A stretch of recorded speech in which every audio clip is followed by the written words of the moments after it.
This is a reading of Neville Goddard's 1951 radio talk for the Los Angeles radio station KECA. And the title of it is Answered Prayer. Have you ever had a prayer answered? What wouldn't men give just to feel certain that when they pray, something definite would happen? For this reason, I would like to take a little time to see why it is that some prayers are answered and some apparently fall on dry ground. When ye pray, believe that ye receive, and ye shall receive. Believe that ye receive is the condition imposed upon man. Unless we believe that we receive, our prayer will not be answered. A prayer granted implies that something is done in consequence of the prayer, which otherwise would not have been done. Therefore, the one who prays is the spring of action, the directing mind, and the one who grants the prayer. Such responsibility man refuses to assume. For responsibility, it seems, is mankind's invisible nightmare. The whole natural world is built on law. Yet, between prayer and its answer, we see no relation.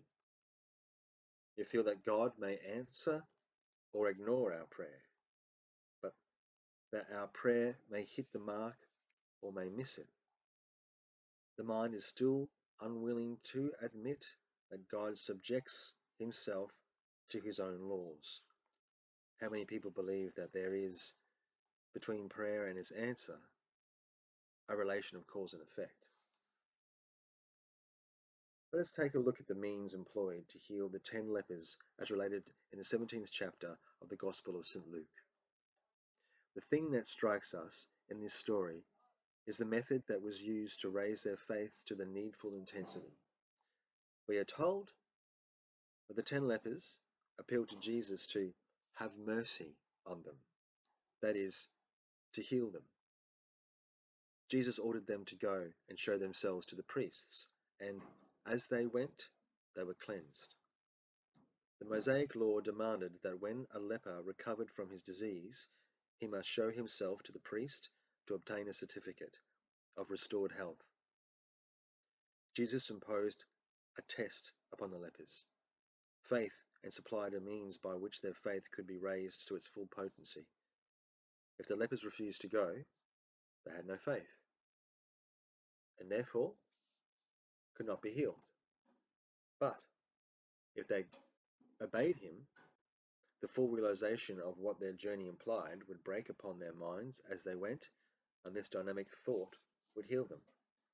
So, we read, as they went, they were cleansed. You no doubt have often heard the words, that inspiring old hymn, "Oh, what peace we often forfeit, oh, what needless pain we bear, all because we do not carry everything to God in prayer." I myself came to this conviction through experience, being led to brood upon the nature of prayer. I believe in the practice and philosophy of what men call prayer, but not everything that receives the name is really prayer. Prayer is the elevation of the mind to that which we seek. The very first word of correction is always arise. Always lift the mind to that which we seek. This is easily done by assuming the feeling of the wish fulfilled. How would you feel if your prayer were answered? Well, assume that feeling until you experience it in imagination. What you would experience in reality if your prayer were answered.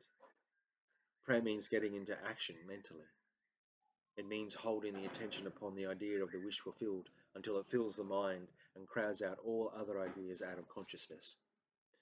This statement that prayer means getting into action mentally and holding the attention upon the idea of the wish fulfilled until it fills the mind and crowds out all other ideas out of consciousness does not mean that prayer is a mental effort, an act of will. On the contrary, prayer is to be contrasted with an act of will. Prayer is a surrender. It means abandoning oneself to the feeling of the wish fulfilled. If prayer brings no response, there is something wrong with the prayer, and the fault lies generally in too much effort. Serious confusion arises insofar as men identify the state of the prayer with an act of will, instead of contrasting it with an act of will. The sovereign rule is to make no effort. And if this is observed, you will intuitively fall into the right attitude. Creativeness is not an act of will, but a deeper receptiveness, a keener susceptibility. The acceptance of the end, the acceptance of the answered prayer, finds the means for its realization. Feel yourself into the state of the answered prayer until the state fills your mind and crowds all other states out of your consciousness. What we must work for is not the development of the will, but for the education of the imagination and the steadying of attention. Prayer succeeds by avoiding conflict. Prayer is, above all things, easy. Its greatest enemy is effort. The mighty surrenders itself fully only to that which the most gentle. The mighty surrenders itself fully only to that which is most gentle. The wealth of heaven may not be seized by a strong will, but surrenders itself, a free gift, to the God-spent moment. Along the lines of least resistance travel spiritual as well as physical forces. We must act on the assumption that we already possess that which we desire, for all that we desire is already present within us. It only waits to be claimed. That it must be claimed is a necessary condition by which we realize our desires. Our prayers are answered if we assume the feeling of the wish fulfilled, and continue in that assumption. Our prayers are answered if we assume the feeling of the wish fulfilled and continue in that assumption. One of the loveliest examples of an answered prayer I witnessed in my own living room. A very charming lady from out of town come to see me concerning prayer. As she had no one with whom to leave her 8-year-old son, she brought him with her at the time of our interview. Seemingly, he was engrossed in playing with a toy truck. But at the end of the interview, with his mother, he said, "Mr. Neville, I know how to pray now. I know what I want. A collie puppy. And I can imagine I am hugging him every night on my bed."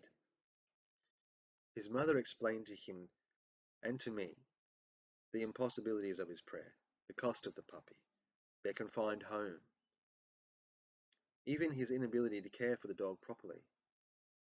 The boy looked into his mother's eyes and simply said, "But mother, I know how to pray now." And he did. 2 months later, during Kindness to Animals Week in his city, all the school children were required to write an essay on how they would love and care for a pet. You have guessed the answer. His essay, out of the 5,000 submitted, won the prize. And that prize, presented by the mayor of the city to the lad, was a collie puppy. The boy truly assumed the feeling of his wish fulfilled, hugging and loving his puppy every night. Prayer is an act of imaginative love, which is to be the subject of our next message next Sunday morning at 10:30 at the Fox Wilshire Theatre on Wilshire Boulevard near La Cienega. It is my desire next Sunday that I may explain to you how you, like the young boy, can yield yourselves to the lovely images of your desires and persist in your prayer even though you, like the lad, are told that your desires are impossible. The necessity of persistence in prayer is shown in the Bible. "Which of you," asked Jesus, "shall go unto him at midnight, and say unto him, Friend, lend me 3 loaves, for a friend of mine is come to me from a journey, and I have nothing to set before him?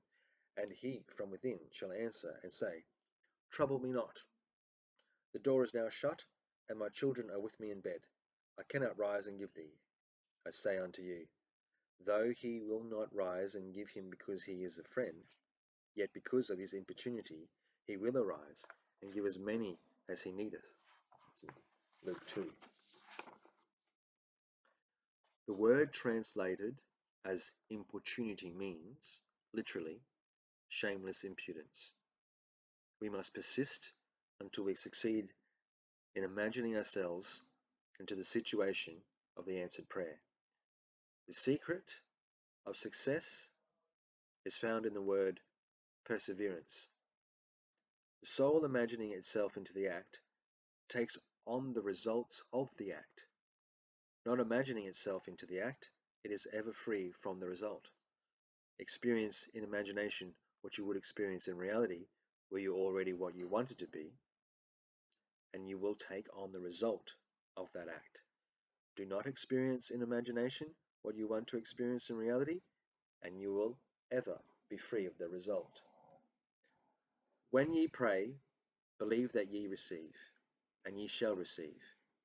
One must persist until he reaches his friends on a higher level of consciousness. He must persist until his feeling of the wish fulfilled has all sensory vividness of reality. Prayer is a controlled waking dream. If we are to pray successfully, we must steady our attention to observe the world as it would be seen by us were our prayer answered. Steady attention makes no call upon any special faculty, but it does demand control of imagination. We must extend our senses, observe our changed relationship to our world, and trust this observation. The new world is not there to grasp, but to sense, to touch.